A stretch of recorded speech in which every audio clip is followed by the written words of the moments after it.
am standing in the polished lobby of Cascadia Medical Center when I hear it. A name I haven't answered to in 29 years. Caitlin. The voice slices through the ambient hospital noise, phones ringing, muted conversations, the squeak of orthopedic shoes against buffed tile. My chest constricts as if cinched by invisible wire. My hands begin to tremble, the visitor badge clipped to my blazer suddenly feeling like a concrete block. Caitlin Gray. The voice calls again, louder this time, demanding recognition. Heads turn. Curious glances sweep in my direction as a tall man with silver-streaked hair strides across the lobby, a petite blonde woman trailing behind him. Their faces are older versions of the ones that have haunted the edges of my nightmares for decades. Across the lobby, a familiar voice calls out, "Arabella, over here." My son waves from near the reception desk, still wearing his blue surgical scrubs, completely unaware of the earthquake fracturing my carefully constructed world. 2 names, 1 person. I am Arabella Beaumont, now have been for 28 years, but the sound of Caitlin pulls me backward through time. Suddenly, I'm 17 again, standing in our apartment doorway with a positive pregnancy test clutched in my trembling hand, watching my father's face contort with rage. "You have until morning to pack," he had said, voice flat as pavement. "Take what you can carry." My mother had stood behind him, silent tears streaming down her face, offering no defense. The next morning, they'd driven me to the bus station, with exactly $219 in cash, every dollar I'd saved from my summer job at the mall. "Martin, perhaps we should approach more gently," the blonde woman, my mother, murmurs now, her hand clutching her husband's arm, but her eyes are calculating, scanning the lobby for reactions. They've rehearsed this moment, planned this ambush. "Caitlin, it's been too long." My father extends his hand as if we'd parted after a pleasant family dinner rather than him casting out his pregnant teenage daughter to fend for herself. "You look wonderful." I fight against the violent undertow of memory, that first night sleeping on a park bench, too terrified to close my eyes. The cardboard sign I'd made, "Pregnant. Please help." The rain that soaked through my only jacket. Then Agatha Beaumont finding me there, this elegant woman in her 60s offering not just a meal but a home, her 6-bedroom craftsman with a nursery already prepared for what would become her unofficial grand family project. "Everyone deserves a second chance," she'd told me, over steaming mugs of tea that first morning. The memories twist inside me like snakes. My fingers find Agatha's antique watch on my wrist, its steady ticking anchoring me to the present. 29 years of silence. Why now? I know the answer before I can fully form the question. 3 weeks ago, the Seattle Times ran a feature on Everest, the brilliant young cardiothoracic surgery resident who had performed a miraculous procedure on a newborn. The article mentioned the Agatha Beaumont Foundation. It connected my son to the boutique hotel and bakery empire that made me a wealthy woman after Agatha's passing.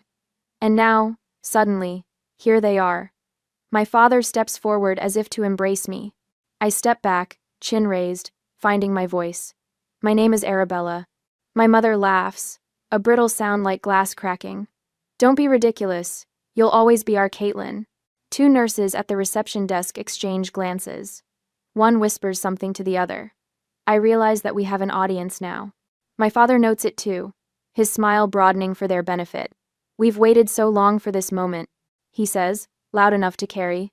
"When we saw the article about our grandson's surgical achievement, we knew it was time to reconnect with our family." The strategic word choice doesn't escape me.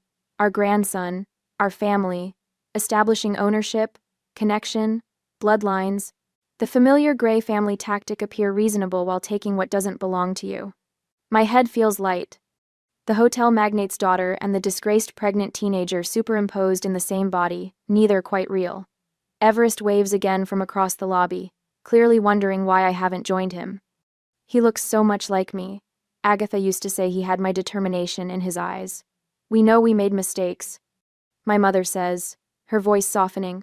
"But surely after all this time, we can put the past behind us." I notice her designer handbag, the diamond earrings that catch the fluorescent light. Martin wears an expensive watch, not the same bargain store brand he wore when he drove me to the bus station with instructions never to return. Whatever they want from this reunion, it's calculated, rehearsed, strategic. The past? I finally manage, the word coming out sharper than intended. "The past was watching you drive away while I stood at a bus station with nowhere to go." Martin's smile tightens. "We were young parents facing a difficult situation. You were 41. I correct him. Mom was 38. A woman in scrubs looks up from the reception desk, clearly uncomfortable witnessing this confrontation. My mother notices and adjusts her approach, lowering her voice, leaning in closer. Darling, we've changed. We've regretted what happened every day since. 29 years of silence suggest otherwise. My fingers twist Agatha's watch, one full rotation, then another. A trick she taught me for managing moments of crisis. I'm the CEO of Bluefinch Bakery. I sit on 3 charitable boards. I raised a son who saves lives with his hands. I am not that terrified teenager anymore. Across the lobby, Everest notices something is wrong. He excuses himself from the conversation with a colleague and starts walking toward us, his stride purposeful, protective. The son I raised alone. The boy Agatha helped me nurture into the man he's become. Is everything okay here? Everest asks, positioning himself beside me, a physical barrier between me and the strangers claiming to be my parents. In his eyes, I see a choice. Create a scene in this hospital where he works, where his reputation matters, or retreat strategically and handle this on my terms, not theirs. Agatha would choose the latter. Never fight a battle without choosing the battlefield, she would say. Martin's smile shifts as he takes in Everest 6 feet tall, confident, successful. My father extends his hand. You must be our grandson. We've waited so long to meet you. Everest doesn't take the offered hand. Instead, he places his arm around my shoulders. I'm Dr. Beaumont, he says, emphasizing our shared surname. My mother is Arabella Beaumont. I feel something strengthen inside me at my son's touch, the foundation Agatha built for us brick by brick. The legal name change at 18. The adult adoption at 20. The life constructed far from the wreckage they created. We should go, I say to Everest, my voice steadier than I feel. We have dinner reservations. Caitlin, my father calls as we turn away. We're staying at the Olympic. We'd like to meet properly, as a family. I pause, turn back one final time. You gave up the right to call me anything 29 years ago. Nolan Pierce's office smells like sandalwood and leather, the scent of stability in a world suddenly spinning off its axis. 3 days have passed since my parents materialized in the hospital lobby, yet their voices echo in my mind like a broken record. Caitlin. Caitlin Gray. The name feels foreign now, a borrowed identity I returned decades ago. I found these in Agatha's safety deposit box, Nolan says, sliding a manila folder across his desk. His silver hair catches the afternoon light streaming through Venetian blinds. She kept meticulous records. The folder contains yellowed court documents from 1996. My hands tremble as I scan the pages, each line revealing a truth I never fully understood. Temporary guardianship granted to Agatha Beaumont. A no-contact order against Martin and Jocelyn Gray.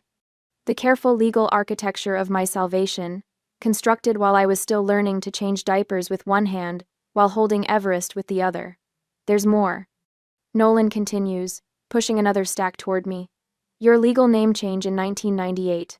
The adult adoption papers from 2000. Agatha made certain everything was ironclad. I run my fingers over Agatha's familiar signature, the elegant swoop of her initials. All these years, I thought she was simply being kind, a wealthy woman with a soft heart for a pregnant teenager. Now I see the steel beneath her velvet exterior. She hadn't just rescued me. She had fortified me against a threat she anticipated would someday return. Why would they want contact now, after 29 years? I ask, though the answer materializes before Nolan can respond. He taps the business section of the Seattle Times spread open on his desk. The headline reads, Gray and Fox Holdings under SEC investigation. Below is a smaller article featuring Everest's miracle surgery, mentioning his connection to the Agatha Beaumont Foundation and Bluefinch Bakery empire. The timing isn't coincidental. Nolan says, your parents' company is in serious trouble, while your son has just been publicly identified as heir to a clean, profitable business portfolio. My stomach twists as reality reshapes itself around me. They waited until Agatha died to make their move. Nolan nods, then slides a final document across his desk. This one is new, the ink still fresh, the paper crisp. A contract between Martin Gray and Tyler Quinn, Everest's biological father. I haven't heard that name since he declared my pregnancy not his problem, outside the mall food court where we both worked. The contract specifies an 8% success fee for a family reunion campaign. The room tilts slightly. They're working with Tyler? Your ex-boyfriend filed for bankruptcy last month, Nolan explains. Apparently, he's decided that Everest, the son he never acknowledged, might be his ticket to solvency. I close my eyes, touching Agatha's watch on my wrist. All those years of insisting I complete legal paperwork, pushing me to document everything, teaching me to create contingency plans for the bakery, it wasn't paranoia or business acumen alone. It was protection. They're not seeking reconciliation, I say quietly. They want access to what Agatha built. I'm afraid it's worse than that, Nolan replies, handing me a financial journal. Gray and Fox Holdings isn't just under investigation. They're facing potential criminal charges. Your father needs more than money, he needs a reputation whitewash. A heartwarming family reunion story and association with a respected surgeon would be quite valuable right now. The memory of my father's practiced smile in the hospital lobby takes on new significance, not just calculated, but desperate. My mother's tears, precisely timed for maximum effect. They're drowning, and I'm their life raft. Do they think I'll just welcome them back because they called me by my old name? My voice sounds stronger than I feel. They're desperate, not delusional, Nolan says. They've hired a crisis management team. They're cultivating a narrative about family reconciliation that will play well in the business community. Family sticks together in troubled times. We can help each other. He quotes the phrase with distaste. And Tyler? What's his angle beyond money? Bankruptcy fraud investigation. The timing suggests he's seeking protection through new family connections. Your parents found a desperate ally. The scope of the betrayal expands beyond what I imagined. Not just my parents' sudden reappearance, but a coordinated campaign to undermine everything Agatha helped me build. Their willingness to use media pressure shows they'll stop at nothing. Nolan adds, showing me a press inquiry about a touching family reconciliation that landed at the foundation office this morning. I stand and walk to the window, watching Seattle's skyline blur through unexpected tears. All these years, I thought Agatha saved me because she was kind. I never realized she was fighting a war. She was both, Nolan says, his voice gentle. Kind and strategic. She loved you, Arabella, and she knew exactly who she was protecting you from. The door opens, and Everest enters, his surgical scrubs replaced with a crisp button-down shirt, dark circles under his eyes testifying to a long hospital shift. He studies the documents spread across the desk, his expression hardening as he absorbs their meaning. She knew they might return, Nolan says, moving to a floor-to-ceiling bookcase. He pulls out a thick binder labeled Gray Contingencies in Agatha's neat handwriting. She prepared for this exact situation. The timing matches my feature in the Times, Everest says, scanning the articles. They've been monitoring my career. The revelation strikes me like physical pain. While I watched my son graduate medical school with pride, they were calculating his future value to their reputation. My grandmother protected you then, Everest says, placing his hand on my shoulder. We'll protect your legacy now. Nolan opens the binder, revealing meticulously organized sections, legal precedents, financial records, media statements, witness affidavits. 29 years of documentation, waiting for this moment. We're not fighting unprepared, Nolan says, his attorney's confidence evident. Agatha made certain of that. I look between Everest and Nolan, feeling something shift inside me. The terrified teenager who stepped off a bus with nothing is gone. In her place stands the woman Agatha believed I could become, the one who won't be erased again. Then, let's use her plan, I say, opening the binder. Show me everything. The next day, I stare at the manila folder Nolan has spread across his walnut desk. The papers inside have the faded quality of documents stored for decades, yet they feel like live ammunition in my hands. Each yellowed page represents another piece of protection Agatha quietly built around us, around me, while I was busy learning to be a mother. She documented everything, Nolan says, his silver-rimmed glasses catching the afternoon light as he slides another paper toward me. Agatha hired a private investigator every time the Greys attempted contact. My fingers tremble slightly as I lift a report dated 1998, a year after Everest was born. The investigator's neat handwriting details Martin and Jocelyn Gray watching us from their car outside Blue Finch's first location. They never approached, just observed. Like predators studying potential prey. There are 11 documented violations of the no-contact order. Nolan continues, his voice carrying the quiet satisfaction of a man who has found the perfect chess move. Each one carefully recorded, photographed, and notarized. I really won. I scan the papers, my heart pounding against my ribs. She never told me they tried to contact us. She wanted to protect you from exactly what's happening now. Nolan taps a legal document bearing an embossed seal. This adult adoption is ironclad. They cannot claim any legal relationship to you, which means they have no standing regarding Everest either. The revelation sends a current through my body. All these years, I thought Agatha's insistence on legal documentation was her natural business acumen. Now I see it was armor she was forging for me, piece by piece. Mom? Everest appears in the doorway, still in hospital scrubs despite having finished his shift hours ago. His face bears the focused intensity he carries from the operating room. The hospital administrator forwarded me an email. He holds up his phone. Tyler Quinn contacted them about a family reconciliation story they want to pitch to Seattle Life magazine. My stomach drops. Tyler, a name I haven't spoken aloud in 28 years, Everest's biological father, who vanished before his son took his first breath. They're coordinating, I say, the pieces clicking together with terrible clarity. This wasn't a chance encounter at the hospital. They've been watching your career. Everest nods, jaw tightening, as he scans the documents spread across Nolan's desk. I gather the reports, feeling something unfamiliar crystallize inside me. Not fear, something harder, clearer. In my hand, I hold proof that my parents' sudden appearance isn't about reconciliation or regret. It's calculated.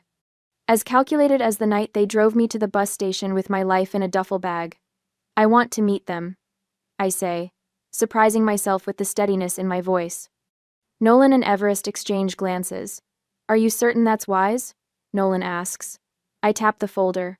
I'm not walking in unarmed this time.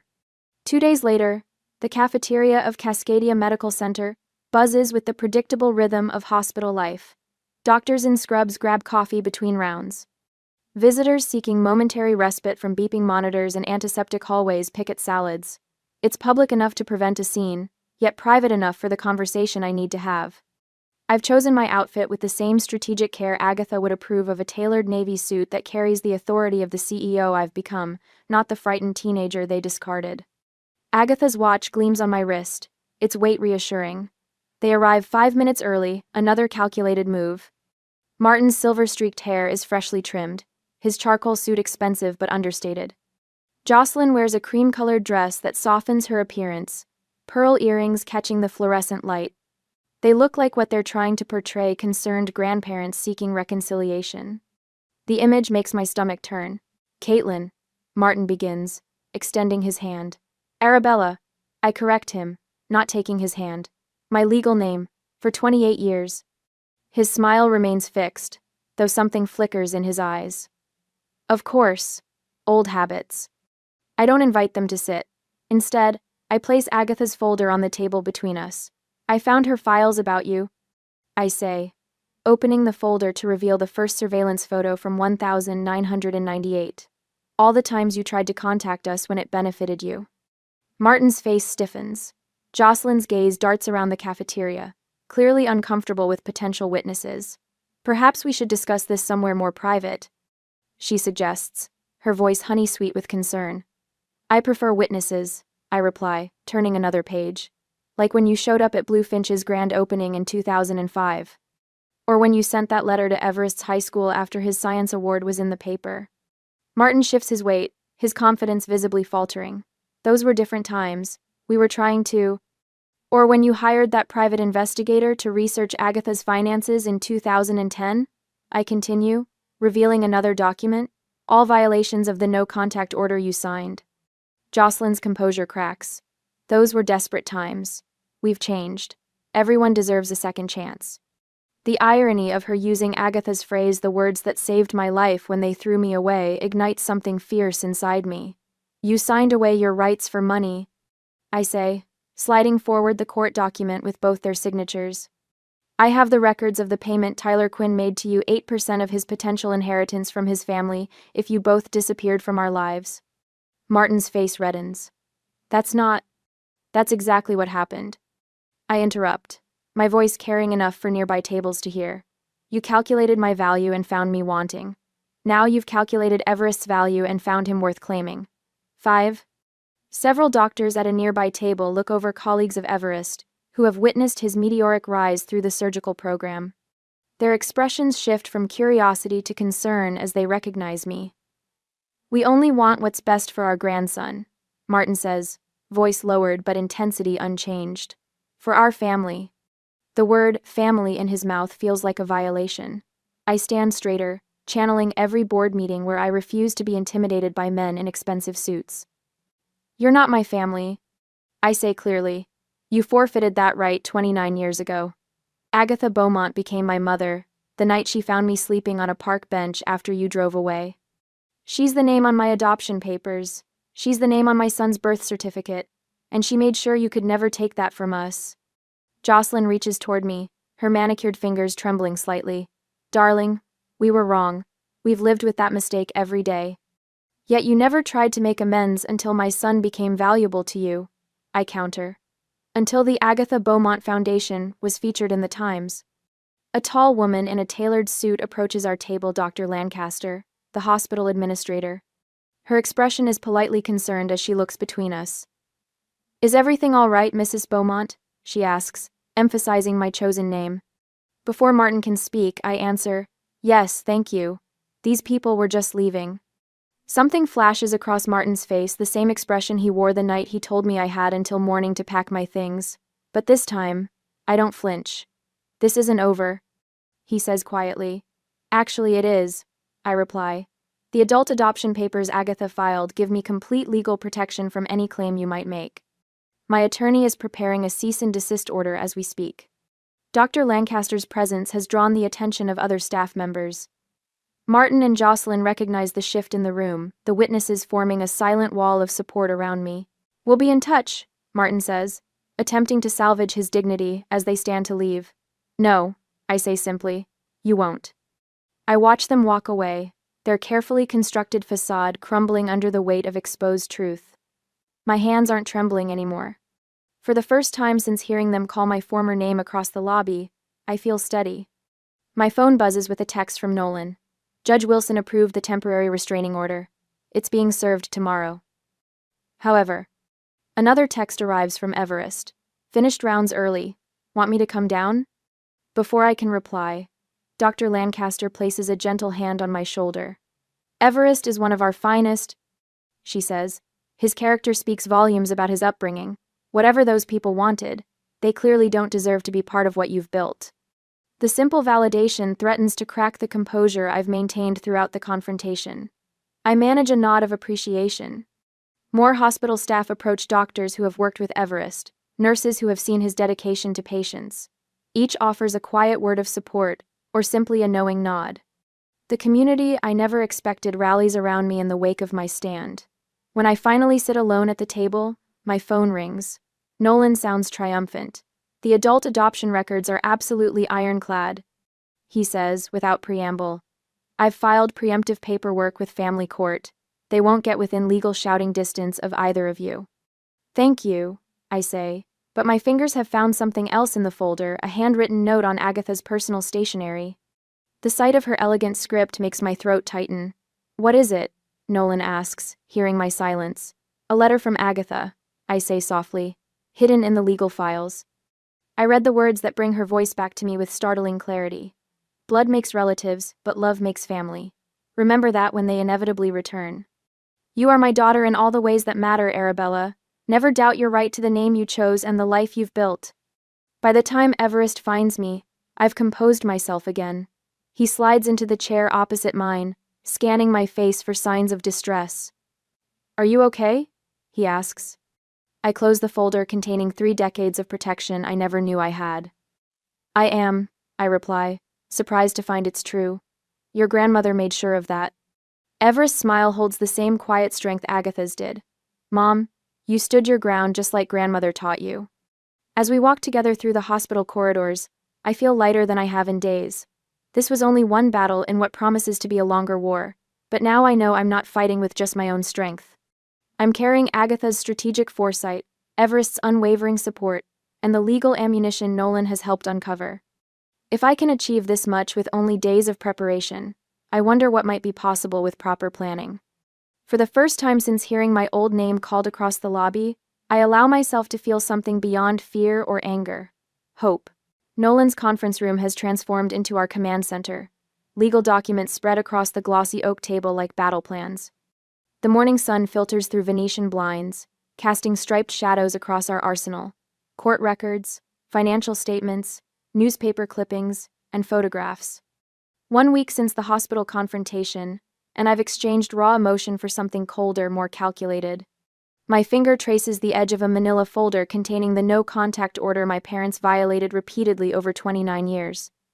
Their SEC investigation could be our strongest leverage, Nolan says, tapping a Business Journal article. His silver-rimmed glasses reflect the document's headline. Gray and Fox Holdings faces federal scrutiny. I nod, mentally cataloging this vulnerability alongside others we've identified. What legal challenges could they reasonably mount? 3 possibilities. Nolan slides forward a yellow legal pad. They might claim Agatha exercised undue influence during your adult adoption. They could challenge the legitimacy of the name change. Or most dangerously attempt to establish some claim on Everest through biological connection. My stomach tightens at the last one. I twist Agatha's watch one full rotation, then another. How do we counter the media narrative they're building? I ask. Controlled information release. Nolan adjusts his tie. We have Agatha's documentation of their abandoned attempts to contact you whenever your achievements made the news. Each coincided with periods of financial difficulty for them. I pick up a faded newspaper clipping from 2008, my first bakery opening, tucked in the business section. The week after publication, Martin left 3 messages at Blue Finch. Agatha documented everything. She never made a move without planning 3 steps ahead. I run my fingers across her familiar handwriting in the margins of a legal brief. I need to think like she would. The conference room door opens, and Everest enters, still in his hospital scrubs. They're making rounds at the hospital, he says without preamble. Dr. Winters mentioned that Martin asked pointed questions about my surgical fellowship application. I add this to our growing threat assessment. Any contact with your colleagues? They approached Dr. Matheson in the cafeteria. He shut them down immediately. Everest places his phone on the table. I've documented everyone they've attempted to speak with. Nolan nods approvingly. Perfect. Evidence of continued pattern. I study our collection of data points with the detached calculation I bring to quarterly business reviews. This isn't personal anymore, it's a hostile takeover attempt to be neutralized. Emotion clouds judgment. Agatha taught me that. The Bluefinch managers reported the Grays came by the downtown location yesterday. I tell them, asked questions about our expansion plans, tried to get financial details from the assistant manager. Nolan makes a note. We'll need statements from your staff. The afternoon passes in methodical preparation. We catalog vulnerabilities, identify allies, anticipate counterattacks. My mind settles into the familiar rhythm of strategic planning, the same process that grew Agatha's single bakery into a regional chain. At 6, Nolan's assistant knocks and enters with a manila envelope. This just arrived via courier, Mr. Pierce. Nolan opens it, scans the document, and his expression changes. Something tightens around my heart. What is it? I ask, already knowing it's nothing good. They've filed a petition to invalidate your adult adoption. He passes me the document. Based on Stevenson versus Linder, 2012. My fingers tremble slightly as I scan the legal language. I've never heard of this case. Few have. Nolan removes his glasses. It's an obscure precedent from Montana involving questions of mental capacity in the adoptive parent. They're claiming Agatha wasn't competent when she adopted you. The words strike like physical blows, not just attacking me but Agatha's mind, her judgment. The sharpest business intellect I've ever known. They've hired Howard Levinson, Nolan says, tapping the signature on the filing. He specializes in challenging adult adoptions. The floor seems to shift beneath me. They're not just desperate, they're dangerously competent. Everest places a steady hand on my shoulder. They're attacking the foundation of your identity. No, I correct him, finding my voice. They're attacking Agatha's judgment, her legacy. I straighten the documents on the table, aligning their edges with precision. My hands stop trembling. The initial shock gives way to something harder, more focused. They think we're unprepared, I say. They don't realize Agatha anticipated this exact scenario. Nolan nods, reaching for a sealed envelope from his safe. She left instructions for precisely this situation. I think of Agatha on her deathbed 2 years ago, her hand clasping mine. Remember what I taught you about chess, Arabella? The best defense is prepared before the attack begins. My fingers close around her antique watch, drawing strength from its steady rhythm. They're underestimating how thoroughly Agatha prepared us. I return to the documents, my mind sharpening with newfound clarity. This isn't just about protecting my identity anymore. It's about preserving everything Agatha built, everything she entrusted to me. The battle lines are drawn, the strategy set, and unlike that terrified 17-year-old girl abandoned at a bus station, I am not facing this fight alone. The conference room at Nolan's law firm has become our war room. Maps of strategy spread across polished mahogany financial records, sworn affidavits, character testimonials. For 3 weeks, we've moved methodically through each element of our defense, preparing for whatever the Greys might attempt next. They've filed a motion challenging the mental competency of Agatha at the time of your adult adoption, Nolan says, sliding a document across the table. His silver hair catches the afternoon light. It won't stand, but it shows they're attacking the foundation of everything. I twist Agatha's watch 1 full rotation. My fingertips trace the worn silver links, feeling the subtle scratches that tell the story of a lifetime. And our response? Countersuit for harassment and emotional distress. Nolan taps another folder, thicker than the first. I've documented 17 separate incidents where they've attempted contact over the years, each violating the no-contact order. Agatha kept impeccable records. Everest enters, still wearing his surgical scrubs, face lined with fatigue after a 12-hour shift. He drops a leather portfolio on the table. I've collected statements from every attending physician who's worked with me since residency began. 23 doctors vouching for both my character and yours, Mom. The Blue Finch financial reports are ready, I add, gesturing toward the spreadsheets I've spent nights organizing. Every quarterly statement since Agatha handed me control. Profit margins, expansion timelines, employee retention rates, all evidence of stable management. This isn't the quick confrontation of the hospital cafeteria. We're not aiming for a momentary victory. We're securing permanent protection. We're preparing for the final confrontation, Nolan says, voice steady as he reviews our documentation. Not just another skirmish. My phone buzzes. A text from Marina, my assistant manager at Blue Finch's downtown location. I feel my chest tighten as I read her message. They approached my staff. My voice sounds strange in my ears. The Greys visited 3 bakery locations yesterday, offering cash for information about working conditions. Everest's expression darkens. They're undermining your business now. I press my fingertips against the cool surface of the conference table, anchoring myself against the wave of violation washing through me. It's no longer just about my identity or my past. They're threatening the livelihood of people who depend on me. I have 42 employees across 5 locations. I say, thinking of faces, names, families, people with rent payments, student loans, childcare costs. If they turn my staff, they won't. Nolan interrupts firmly. Your employees are loyal, but we need to expand our strategy beyond personal defense. Everest paces the room, tension evident in his shoulders. They're more thorough than we anticipated. I found out they've contacted 4 Beaumont hotel suppliers asking about business relationships dating back to when Agatha was still active in management. The air in the room feels thinner. I twist Agatha's watch again, 2 full rotations this time. Do I tell the staff about our family history? The question escapes before I can contain it. Or will that put more pressure on them? Make them feel they need to choose sides? Nolan considers this carefully. That's your decision, Arabella. But remember what Agatha always said about transparency in crisis. Trust creates allies. Secrets create vulnerabilities. Another lesson from the woman who saved me. We've positioned everything we can, Everest says after a moment of reflection. The legal documentation, the professional testimonials, the business records. It all leads to the Agatha Beaumont Foundation Gala next month. I nod, understanding the significance. 500 guests. Media coverage. The perfect battlefield. One where the Greys would be at a distinct disadvantage. We're as ready as we can be. Nolan confirms, gathering papers into folders. The Foundation Gala is our opportunity to end this permanently. There's a certain peace in completeness. Every legal avenue explored, every witness prepared, every document catalogued. The terrified woman who froze at the sound of Caitlin in a hospital lobby has been replaced by someone who thinks 3 steps ahead, anticipating threats before they materialize. Everest places his hand over mine, his surgeon's fingers steady and warm. Grandmother's plan is solid. We have everything we need. I feel a quiet strength building beneath the surface of my fear. The Greys thought they were targeting a vulnerable woman caught off guard.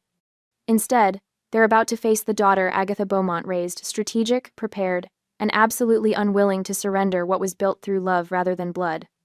My fingers find the clasp of Agatha's watch, feeling its familiar weight. Then we're ready for whatever comes next. A week later, I'm staring at my phone screen when the notification appears. My thumb hovers over the local news app alert. Grey family seeks reconciliation with estranged daughter and grandson. Something inside me goes still. Not the panicked stillness from the hospital lobby, but the deadly calm that comes before a storm. I tap the notification.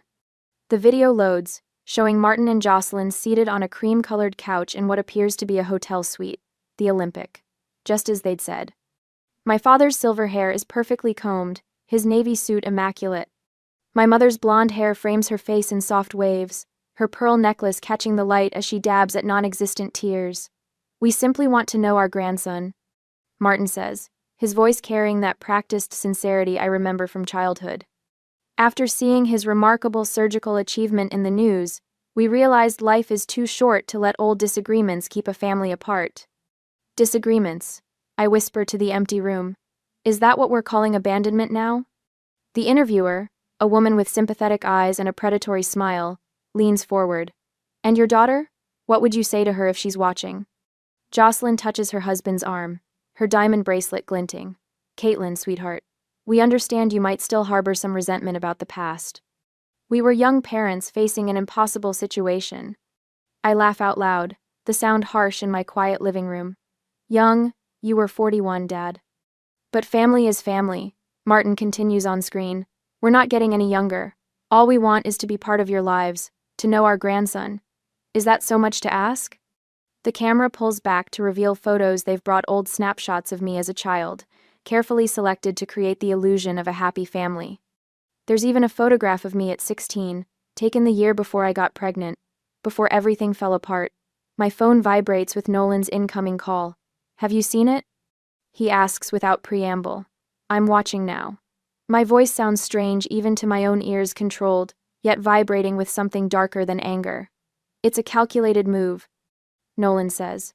The timing is perfect, one day before the Foundation Gala. The Agatha Beaumont Foundation Gala.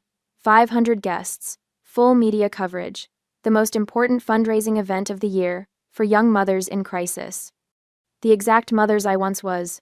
They know exactly what they're doing, I say, watching as Jocelyn dabs at her eyes again. The interviewer hands her a tissue. A practiced move that looks spontaneous. They're positioning themselves as reasonable people seeking reconciliation, Nolan continues. And you as the bitter daughter keeping a beloved grandson from his grandparents. I finish for him. The unstable woman who changed her name and turned her back on family. As if summoned by my words, the interviewer asks that very question. Some might wonder why your daughter changed her name. Was there more to this estrangement than youthful disagreements? Martin's expression tightens for a fraction of a second before smoothing into practiced concern. Caitlin was always sensitive, impulsive.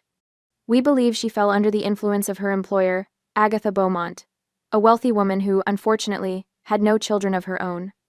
The implication hangs in the air, ugly and calculated, that Agatha somehow manipulated a vulnerable girl, stole her from her loving parents. My grip tightens on the phone until my knuckles turn white. They're not just coming for me now. They're attacking Agatha's memory. Call Everest. I tell Nolan, my voice flat with controlled fury.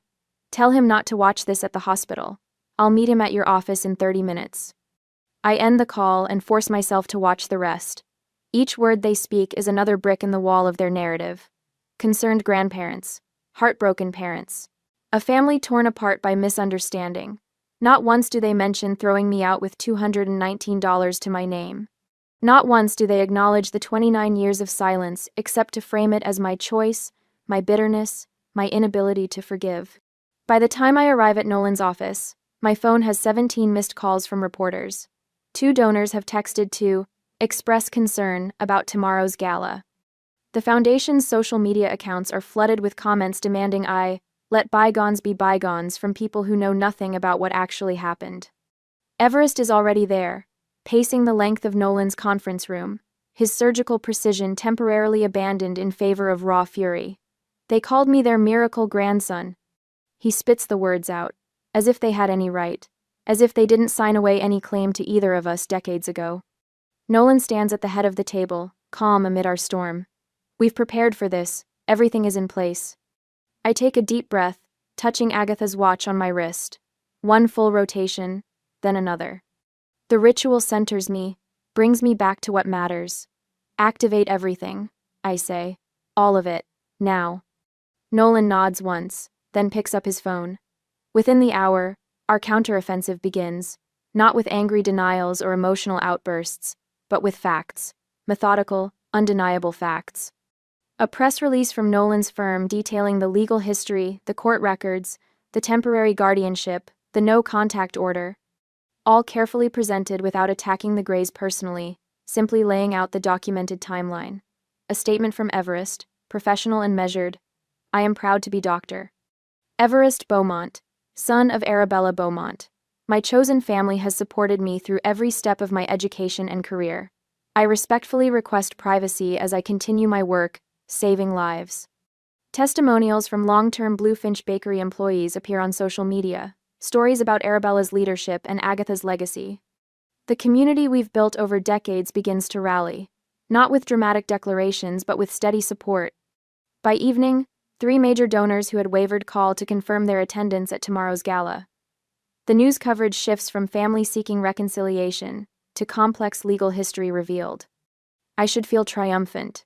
Instead, I feel a strange hollowness as I watch our careful preparations unfold exactly as planned. For nearly 30 years, I've carried the weight of that night standing in the doorway with the pregnancy test, watching my life collapse, the long bus ride to nowhere. For 28 years, I've been building something else, a business, a foundation, a life with my son. And now, it comes down to this. A public relations battle on the eve of the most important night of the year. My phone rings. Unknown number. Against my better judgment, I answer. Arabella Beaumont. The foundation gala should be interesting tomorrow night. My father's voice, smooth as ever. We've decided to attend. The floor seems to drop away beneath me. You weren't invited. We're community members interested in supporting young mothers, he says, and I can hear the smile in his voice. What kind of grandparents would we be if we didn't support such an important cause? I end the call without another word, turn to find Everest and Nolan watching me with concern. They're coming to the gala, I say, my voice sounding distant to my own ears. They've decided to crash it. Nolan's expression hardens. Then we'll be ready for them. Everest moves to my side, his hand on my shoulder. We've known this was coming, Mom. Everything is in place. I nod, the hollowness inside me hardening into something stronger. We need to review everything one more time. No surprises tomorrow. We work late into the night, reviewing security protocols, briefing staff, preparing for every possible scenario. The gala venue sends updated floor plans. The catering manager confirms they've been instructed not to seat the Greys at any foundation tables. Our legal team prepares documents to be served if necessary. It's after midnight when Everest and I finally return home. We sit in the kitchen, Agatha's kitchen, with its hand-painted tiles and copper pots hanging from the ceiling rack. The heart of the home she created for us when no one else would. Remember what grandmother used to say about confrontations? Everest asks, his voice quiet in the stillness. I smile despite everything. Never meet your opponent where they want to fight. Choose your own battlefield. Tomorrow, we fight on our terms. Everest reaches across the table, takes my hand. Tomorrow, we show them what real family looks like. I squeeze his hand, feeling the surgeon's calluses that mirror my own baker's hands. Agatha would be proud of you. Of us, he corrects. She planned for this, Mom. She knew they might come back someday, and she made sure we'd be ready. I look around this kitchen where Agatha taught me to bake, where I nursed Everest through childhood illnesses, where we celebrated his medical school acceptance. This home that belongs to us not by birth but by choice. Get some sleep, I tell him. Tomorrow will be the performance of our lives. After he goes upstairs, I sit alone in the quiet kitchen, touching Agatha's watch. Tomorrow, everything changes. Tomorrow, I finally face the ghost of Caitlin Gray and put her to rest forever. Tomorrow, we end this. The next evening, I stand at the back entrance of the Grand Ballroom, watching 500 of Seattle's most influential citizens mingle beneath crystal chandeliers. The Agatha Beaumont Foundation Gala has always been the culmination of our year's work, but tonight it represents something far more personal. My fingers find Agatha's watch, its steady ticking a metronome for my racing heart. Ready? Everest appears beside me, handsome in his tailored tuxedo. The surgical precision in his hands now applied to straightening his bow tie. They're here, Nolan murmurs, approaching from the lobby. Front entrance, making quite the entrance for the cameras. I nod, oddly calm, just as we expected. 4 weeks of preparation for this moment. 4 weeks of gathering evidence, preparing statements, coordinating with the foundation board. What began as an ambush at the hospital has transformed into a battlefield of my choosing. Mrs. Beaumont, a photographer calls. Could we get a photo of you with your son before his speech? I smile, genuine warmth spreading through me as Everest places his arm around my shoulders. This is what Martin and Jocelyn could never understand, this bond forged through sleepless nights, diaper changes, and medical school applications. A relationship they discarded for $219 cash. The ballroom buzzes with anticipation as the event coordinator signals the 5-minute warning for our program. I catch a flash of platinum blonde hair near the entrance, Jocelyn, working the room with practiced charm, Martin at her side greeting potential investors. The calculated precision of their movements betrays their true purpose. I should go prepare, Everest says, squeezing my hand. See you on the other side, Mom. I watch him walk toward the stage, shoulders straight, head high, everything we've built together about to face its greatest test. The lights dim. A spotlight catches the podium as the foundation director welcomes everyone.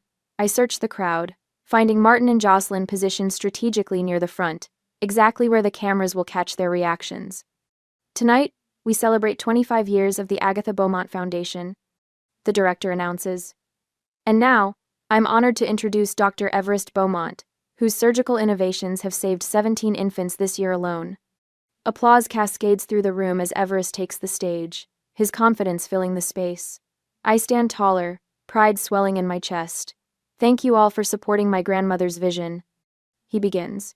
Agatha Beaumont taught me that family isn't defined by bloodlines or birth certificates. His eyes find mine across the room, and I see the 17-year-old boy who once asked why he didn't have grandparents like his friends. Family is presence, not pedigree. Everest continues. It's who stands beside you when the world turns its back, who builds you up when others tear you down. I notice Martin's posture stiffen, Jocelyn's smile falter momentarily. My mother taught me that lesson, by example. Abandoned as a pregnant teenager, she rebuilt her life brick by brick, sacrifice by sacrifice. The crowd grows utterly silent. Tonight, before we continue, I'd like to share something my grandmother prepared before her passing, something she knew might be needed someday. The massive screen behind him flickers to life, and Agatha appears, filmed in her library 3 years before her death. My breath catches at the sight of her regal in her favorite blue armchair, silver hair swept up, eyes bright with determination. If you're watching this, she begins, her voice strong despite her age. It means Caitlin's biological parents have resurfaced now that I'm gone. A murmur ripples through the crowd. To the people who gave her 10 minutes to vanish from their lives, Agatha continues, leaning forward, I give you 10 minutes to vanish from hers. The young woman you abandoned became Arabella Beaumont, my daughter in every way that matters. She built a life you have no right to claim. My vision blurs with tears as Agatha's face grows solemn. I've prepared for this moment. Every document, every legal protection, every contingency. You'll find no weakness in the fortress I've built around my family. The screen shifts to display court documents, the no-contact order, the name change petition, the adult adoption papers. My life from 1996 to the present day is presented in this video. Each part appears with highlighted sections as Nolan steps forward.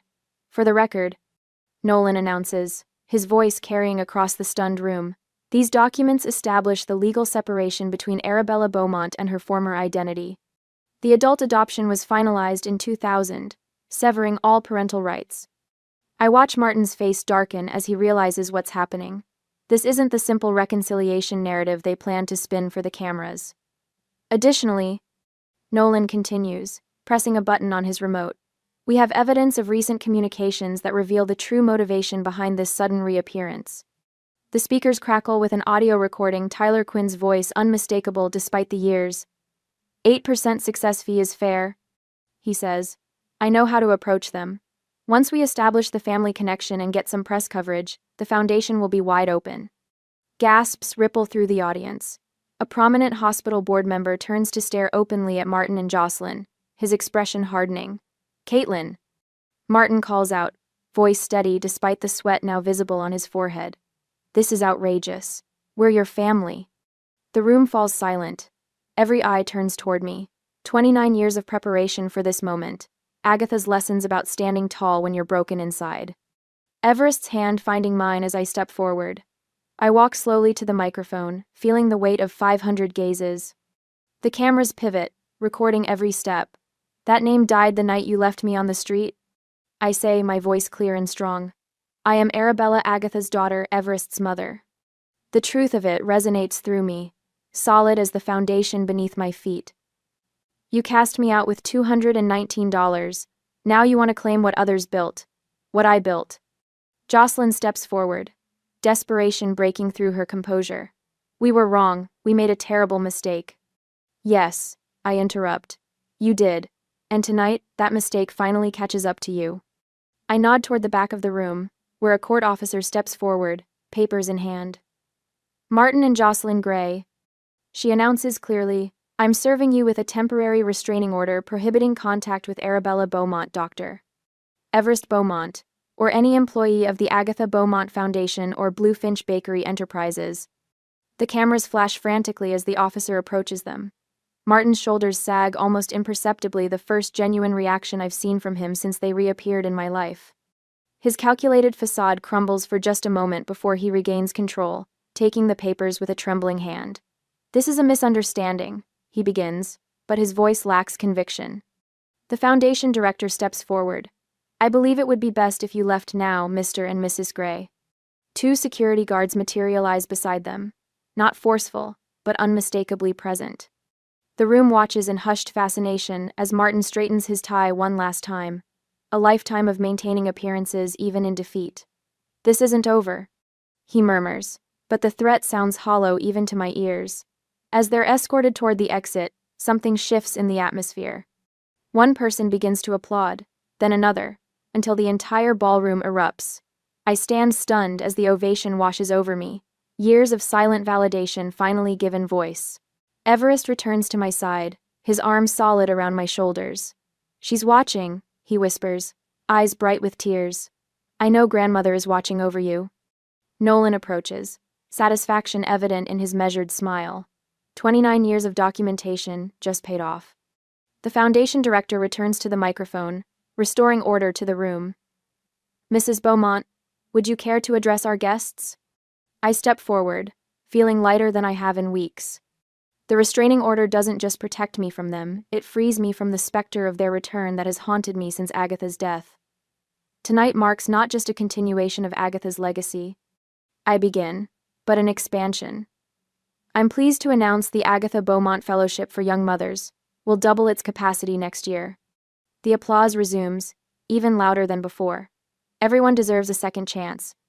I continue, the words rising from the deepest part of me. Everyone deserves the opportunity to become who they're truly meant to be.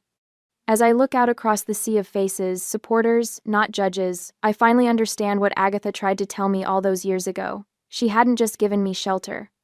She'd given me the blueprint for building my own fortress, brick by brick, relationship by relationship. The Greys couldn't tear it down because they never understood what made it strong.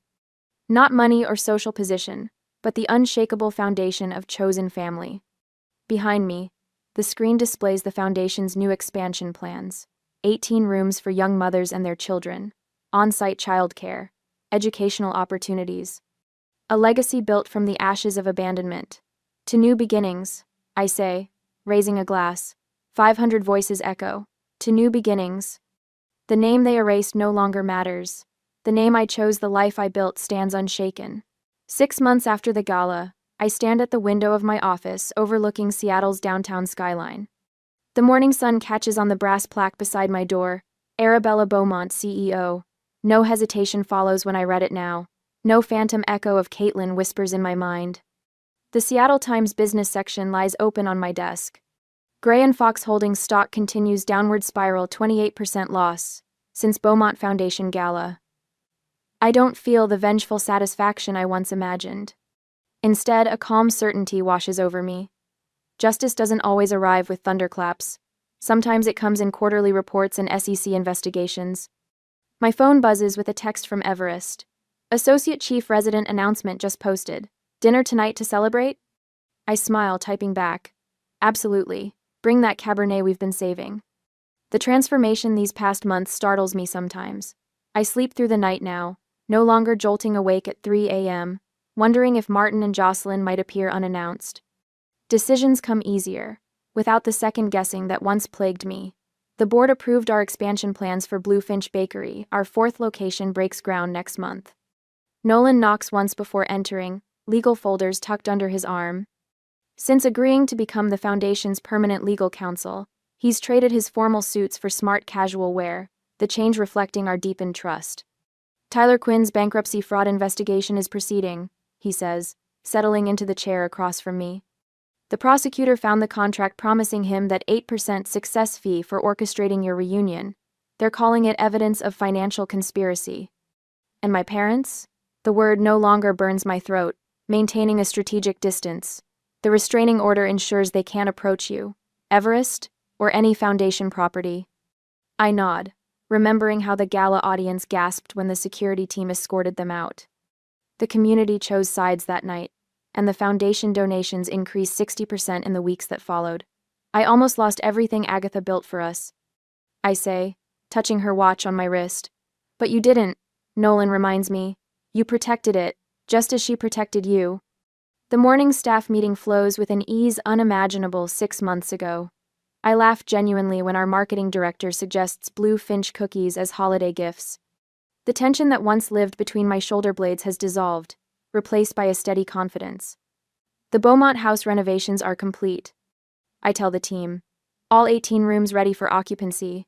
Our first 6 young mothers move in next month. Heads nod around the table. This extension of Agatha's vision, creating temporary housing for young single mothers, while they complete education or job training, feels right. The perfect evolution of her legacy.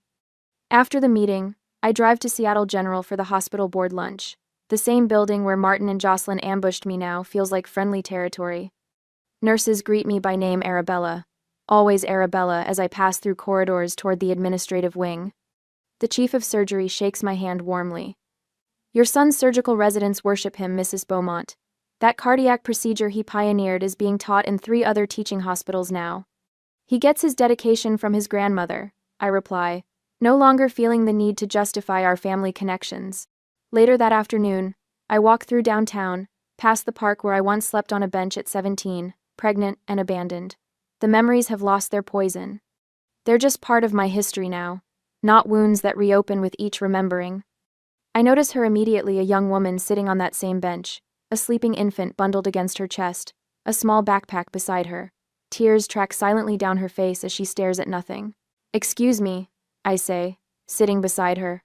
Are you all right? She startles, wiping her cheeks quickly. I'm fine. The defensive tone is one I recognize, having used it myself decades ago. I was right where you are once.